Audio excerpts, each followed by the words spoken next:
That's hilarious.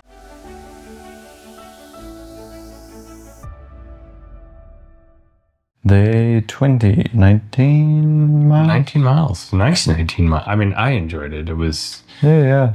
it was on a road, but it was on a road that was lightly traveled. Very light. Yeah, we chose to take the longer route to avoid it. It was theoretically along the coast, but sort of through the Like inland hills and So, but it was super pleasant. Yeah, it was a much needed change from all the road walking. Oh, we should talk about the place we stayed last night was fine, but didn't offer meals. So we got to do something extra special this morning. Yeah, we were headed to the Lawson when we were greeted with a so familiar Golden Arches. Right. 0.9 of a kilometer up the road, and we said, say less. Right. I'll be there. We did, though, go to the convenience store to stock up on food because we knew we wouldn't see anything all day and we needed to make sure we had our lunch and that sort of thing. But yeah, that was a welcome change. Not that I don't love the Japanese breakfast, but having just sort of, McMuffin or whatever it was really nice. Familiar, yeah. Familiar, yeah. It was like, I love the Japanese breakfast, but every now and again, just something to remind you of home, I guess. Yeah. And, the coffee's not bad either. Right. Actually, a hot, prepared coffee, not out of a can. Yeah. I love Boss. I love Georgia, don't get me wrong, but something about, just an actual cup of it. Yeah, it was really nice. Good change. So we saw relatively pleasant weather, a little bit cold this morning, generally overcast all day. Yeah, little sprinkles here and there, nothing too crazy. I think we disrobed our jackets around the 10:30 or 10 o'clock break. Yeah. And it's still cold, but, it was too warm to keep the jackets on, so. Yeah, just the way I think I wore the beanie most of the rest of the day. Yeah, not bad. Couple little wild critters and creatures over the last couple days too. There's one at lunch, One at lunch today, we just picked a random spot we're like, okay, next place that has a place we can sit down. So there's a little concrete wall. We, took off our packs, pulled out our, prepared foods and started macking away. And then this little creature jumps out of the bushes and sort of like looks kind of like a cat, not maybe a ground squirrel. I'm not sure what the hell it was. Yeah. But it quickly sort of like went the other way. And then a few minutes later, I'm like, Jack, behind you. The damn thing was. Yeah, I just barely caught a video of it, but he kind of like looked at us, we looked at him, and he was like gone. Yeah. Maybe a ferret. I don't know. Who knows what it was, but no idea. And then, did you talk about the wild boar you saw the other day? Maybe, yeah. But it was weird. Not today, but we've been seeing these big cages, right, between like the train station yesterday, and then there's another one today. There's just these really big cages and. Almost like traps. Yeah, cages. Like they have the one doors open, like it slides down, but. Well, because we saw a boar, like a full-on boar that was just like in what appeared to be some sort of like cage. Like it was way too small to be like a pen.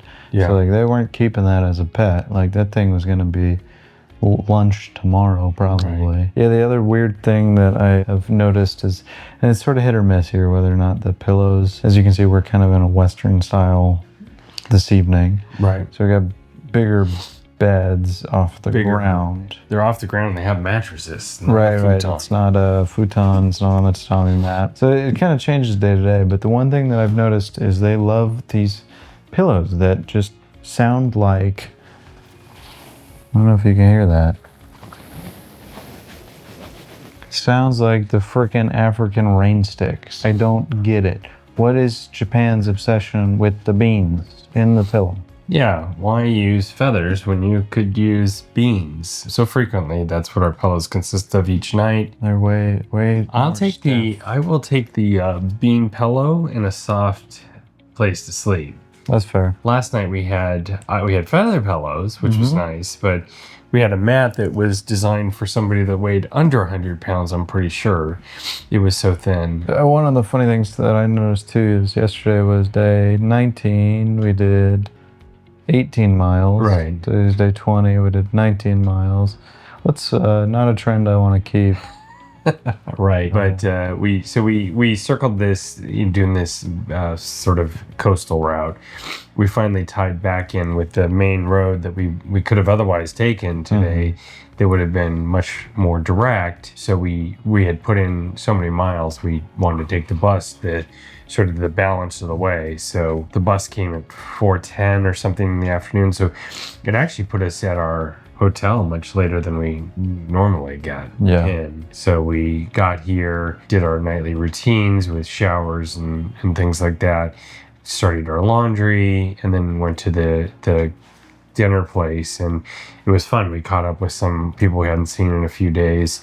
Samuel from Israel and Elizabeth from Germany. We've seen her, I think, more recently than we had Samuel. Samuel we hadn't seen since the Crazy Lady's house. So but either way, I mean, we kind of we thought we would lose touch with a lot of these people because we were kind of taking trains and buses, and just turns out they had also taken trains and just shot past even where we are too. Because both of them have already been down to the Cape, and then they doubled back here, which is a point in which you could sort of head off over towards, was it Temple 39 from here. So this is not the route we'll go down to the Cape, to the temple, and then continue on. We'll have to take a bus to get to our accommodation again tomorrow, but it seems like both of them went down and back today.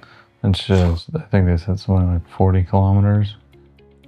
40? Down and back. Oh, yeah. I was like, we're not doing 40. Oh, no. No, it's like 20 down, I think. Yeah. So, it was good. Kitchen and dinner was good. Typical Japanese fare. And the host is great here. The family that runs it, and the one guy that spent some time in Toronto speaks some great English, helped us with a little reservation. Good times.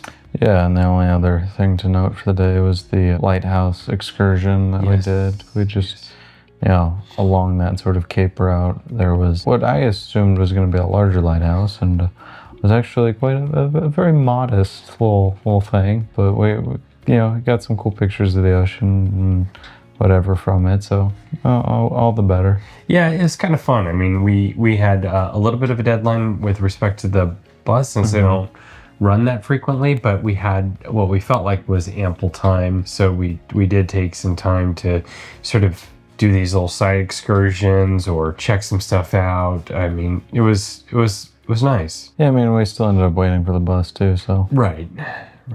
After we got a little snack at the Lawson's. Yes, of course. Can't pass up one. Yeah. Day 21. 14 and a half miles of wet, soggy awfulness.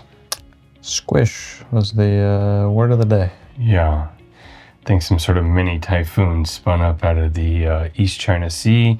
Wasn't on our radar maps. Literally went to bed. There was no report of rain or anything like that. And I know I woke up and I was in the restroom and I'm like, it sure sounds like rain out there. I'm like, what the hell?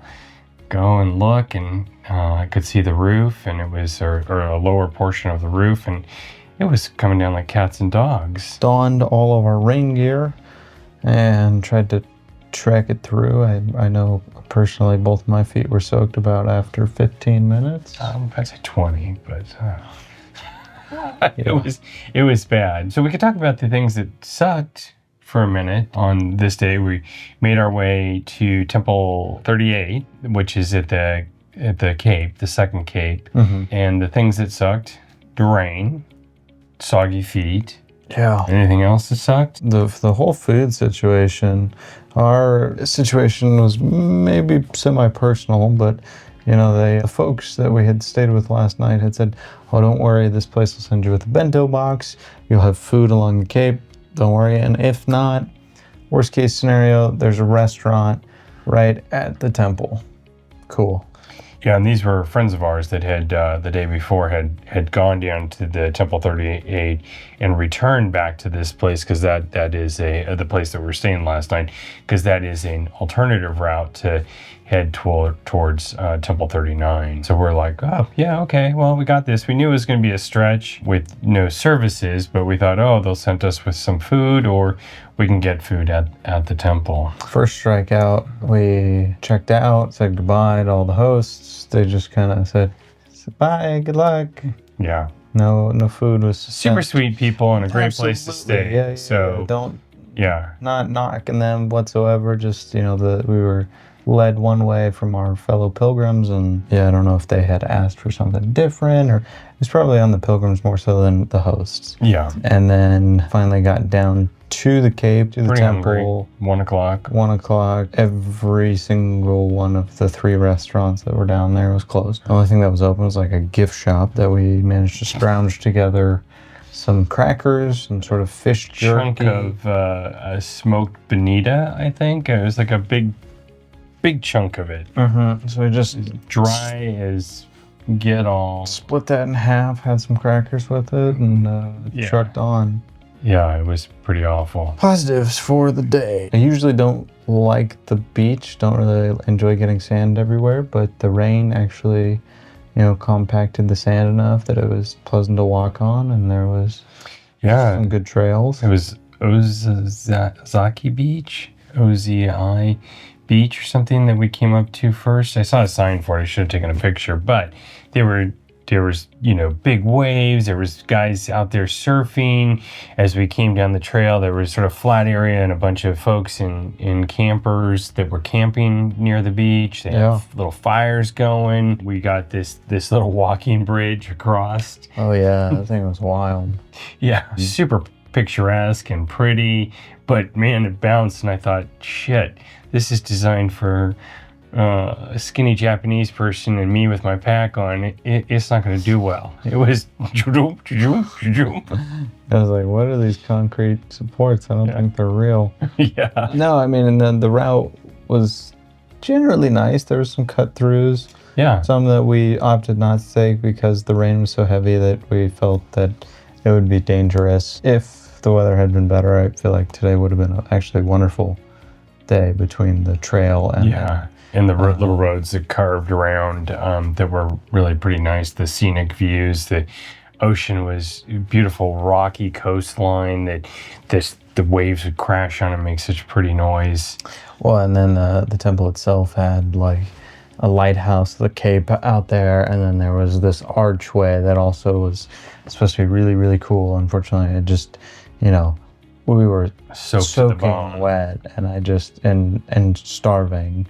And I just wanted to get out of there. So we took a little bit of time in the temple, but then we took the first bus we could out of there, which, got us to our accommodation at around 3 rather than around 5, which was the next sort of option. So yeah, we definitely could have spent a little more time there. And if it was a nicer day, I probably would have. Yeah, because it was definitely one of the prettier temples, even the grounds. And you did see those, like all those Buddha statues, had a beautiful pond in the middle, at least one pagoda. I mean, it was really pretty, but it was great to get to the hotel at 3. We were earlier than, I think there's only maybe 3 other guests here or something like that. There's not many people here tonight. Got the yukatas and got a bath. Oh man, the bath was pretty awesome in terms of warming my core body temperature up after that. It was much needed. So it was a little rough waiting until 6 o'clock for dinner. Yeah. But then we managed to muster and make a trip down to the Kobini and restock up on snacks, which we had run out of, and a little dessert. So that was also good. Got some extracurricular miles in there. Yeah, right. Oh.